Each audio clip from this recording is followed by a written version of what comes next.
So one of my followers sent me this article from Forbes last year in November. It would circle Forbes a circle, but it got cut off. Anyways, I want to talk about this today.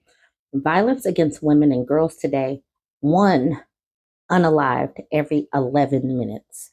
Let's talk about it. November 25th marks the International Day for the Elimination of Violence Against Women, a UN day designated to focus on the issue of violence against women and girls and to call for more and more effective action to combat it.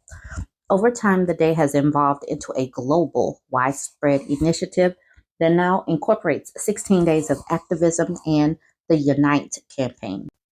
The 2023 campaign for the UN Day is Invest to Prevent Violence Against Women and Girls and calls on governments worldwide to share and reconsider how they are investing in prevention of gender based violence. Prevention is indeed key, although too often neglected. The responses to gender based violence are predominantly reactive rather than proactive. This, despite the fact that violence against women and girls remains one of the most prevalent and pervasive human rights violations in the world. Furthermore, according to a new report, no country is within reach of eradicating intimate partner violence. Globally, an estimated 736 million women, 1 in 3, have been subjected to some form of physical and or sexual violence at least once in their lives.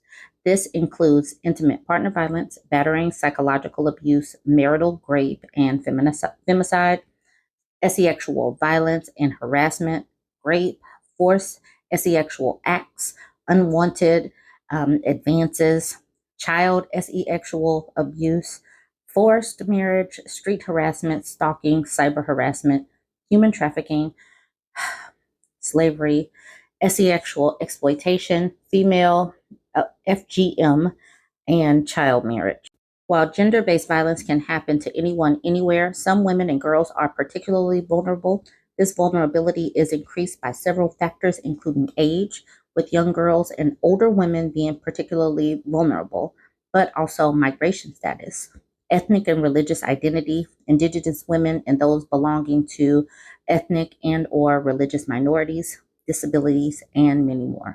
The most recent global estimates from the UN Office of Drugs and Crime show that on average, more than 5 women or girls are unalived every hour or one every 11 minutes by someone in their own family.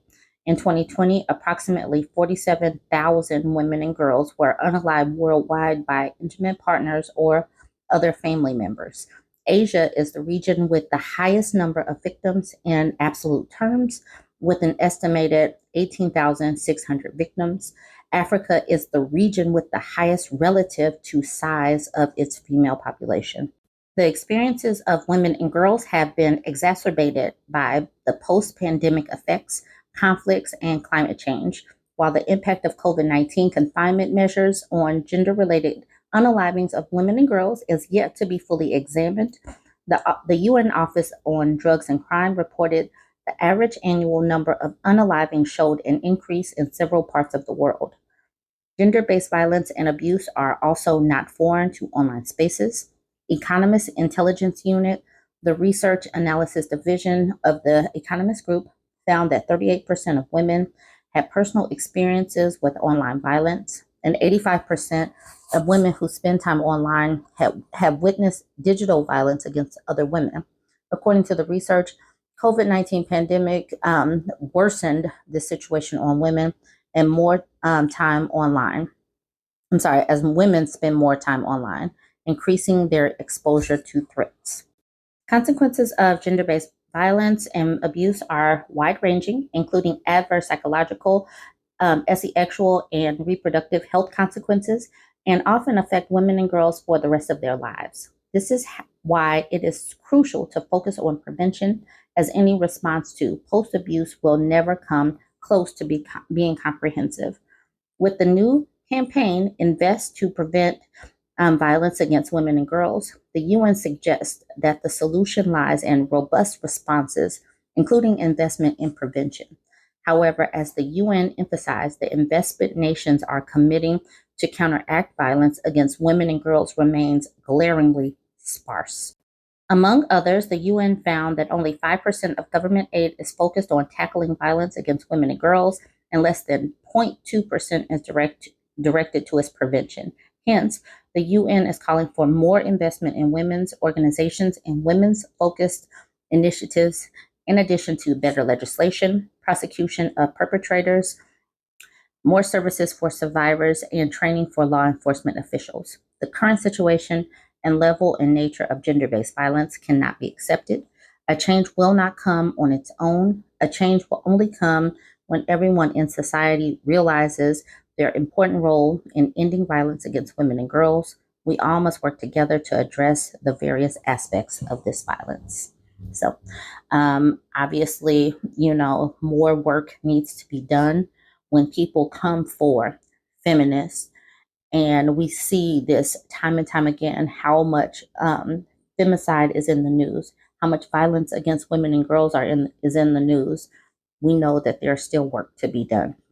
Anyways, go ahead, please share this information, and don't forget to like and comment for the algorithm. It helps to keep this information out front and center. Y'all, thanks. So this woman jumped in my Reddit inbox, and she was letting me know about a situation that happened in her country of Barbados, and she wanted me to share it. She said this was so frightening because this man was drugging his girlfriend by slipping the pills, the smomorphin pills, in her drink, and she was pregnant, and she only knew what happened when she lost the baby. The comments under the Instagram post when it was up were men blaming the women. They implied she did something to make him do that, or some men were saying many women get smomorphins, so they don't see why the man was going to jail. Not one of them noticed the glaring red flag. He was drugging her, and she did not know.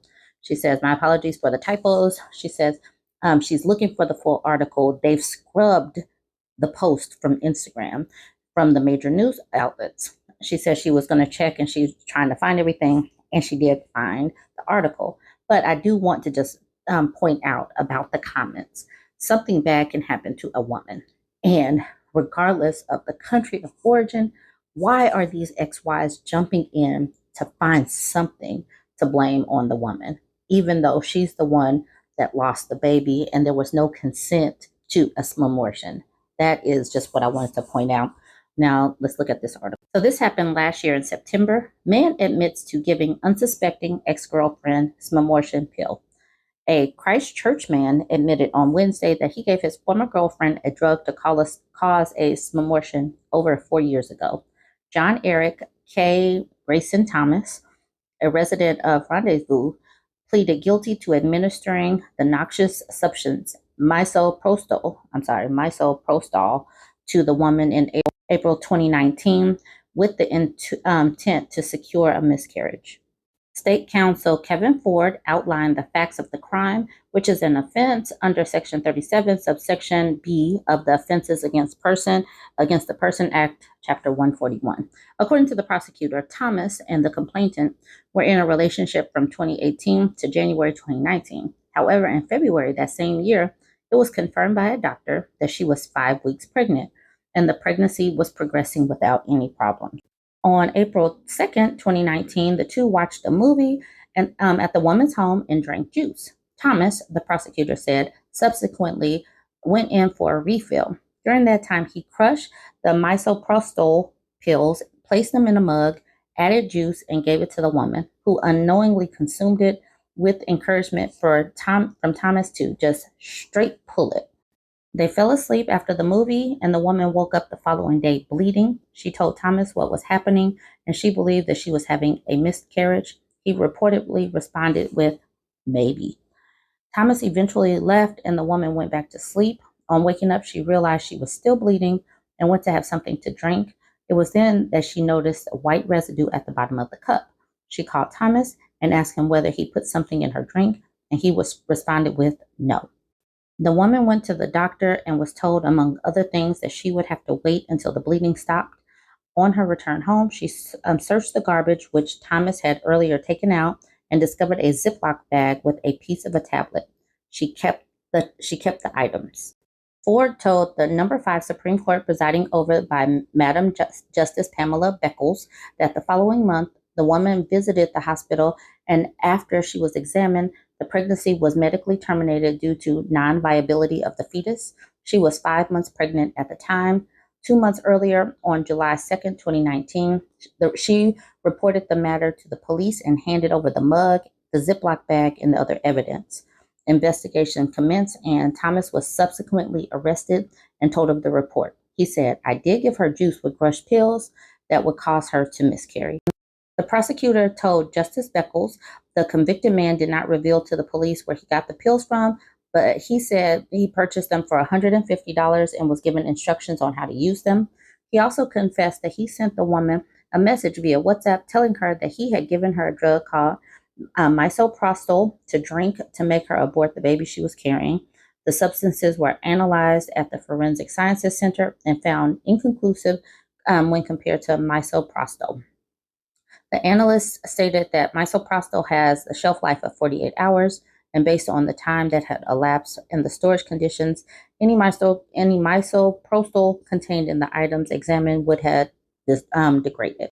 The matter against Thomas continues before Justice Beckles on October 31st of last year, when the prosecutor and defense counsel Sophia Moore will make the submissions on what sentence Thomas should receive on that date. The judge has also set December 14th for sentencing. So, not only, y'all, you're going to be a criminal and then leave all of the evidence there. And then, like this woman said in her messages to me on Reddit, these men had the nerve to come for the woman. How can you hear this type of news and still find a way to victim blame? That's just how strong the patriarchy is in not wanting to hold men accountable for their behaviors and their simple just disregard for women's humanity. You guys go ahead and weigh in on this. Don't forget to like, comment, and share.